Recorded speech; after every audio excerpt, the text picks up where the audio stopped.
हर हर महादेव। आज मैं कुंभ स्नान की एक रोचक कहानी सुना रही हूँ। कुंभ स्नान चल रहा था। घाट पर भारी भीड़ लग रही थी। शिव पार्वती आकाश से गुजरे। पार्वती ने इतनी भीड़ का कारण पूछा। आशुतोष जी ने कहा, कुंभ पर्व पर स्नान करने वाले स्वर्ग जाते, उसी लाभ के लिए ये स्नानार्थी भी भीड़ जमा हुई है, स्नान करने आए हैं। पार्वती का कौतूहल तो शांत हो गया, लेकिन नया संदेह उत्पन्न हुआ। इतने लोग स्वर्ग कहाँ पहुँच पाते हैं? पार्वती ने अपना संदेह प्रकट किया और समाधान चाहा। भगवान शिव बोले, शरीर को गीला करना एक बात है, लेकिन मन की मलिनता धोने वाला स्नान जरूरी है। मन को धोने वाला ही स्वर्ग जाता है। वैसे लोग जो होंगे उन्हीं को स्वर्ग मिलेगा। पार्वती का संदेह घटा नहीं, बढ़ गया। वे बोली, ये कैसे पता चले कि किसने शरीर धोया और किसने मन संजोया? यह कार्य से जाना जाता है। शिवजी ने इस उत्तर से भी समाधान न होते देखकर प्रत्यक्ष उदाहरण से लक्ष्य समझाने का प्रयत्न किया। मार्ग में शिव कुरूप कोढ़ी बनकर बैठ गए।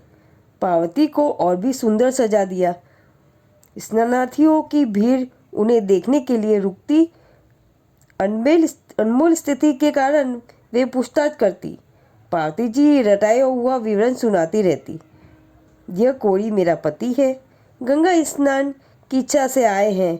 गरीबी के कारण इन्हें कंधे पर रखकर लाई हूँ। बहुत थक जाने के कारण थोड़े विराम के लिए हम दोनों यहाँ बैठे हैं। अधिकांश दर्शक की नियत दिखती है। वे सुंदरी को प्रलोभन देते हैं और पति को छोड़कर अपने साथ चलने की बात कहते हैं। पार्वती अचंभित हुई। भला ऐसे भी लोग हो स्नान को आते हैं क्या? आशा बढ़ती गई। ऐसा कोई नहीं मिला जो उनकी मदद करे।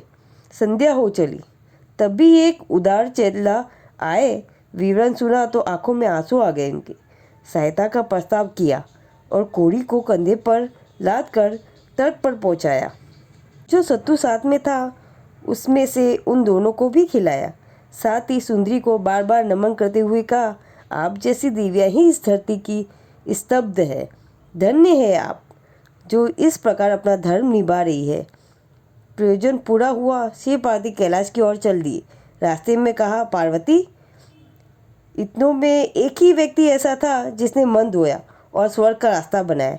स्नान का महात्मा तो सही है, पर उनके साथ मन को धोने की भी शर्त लगी है। पार्वती जी समझ गई कि स्नान महात्मा सही होते हुए भी क्यों लोग उसके पुण्य फल से वंचित रहते हैं।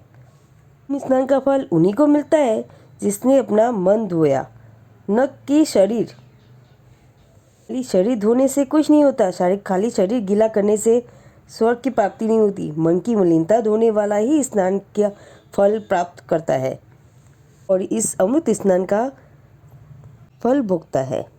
बात शिवजी और पार्वती जी की इस कहानी से पता चलती है। माना जाता है कि धार्मिक मान्यता है कि महाकुंभ में स्नान करने से व्यक्ति को मोक्ष और सभी पापों से छुटकारा मिलता है। खास तौर पर प्रयागराज के त्रिवेणी संगम के तट पर स्नान करने का विशेष महत्व है। कुंभ स्नान के साथ साथ आप मन की मलिनता भी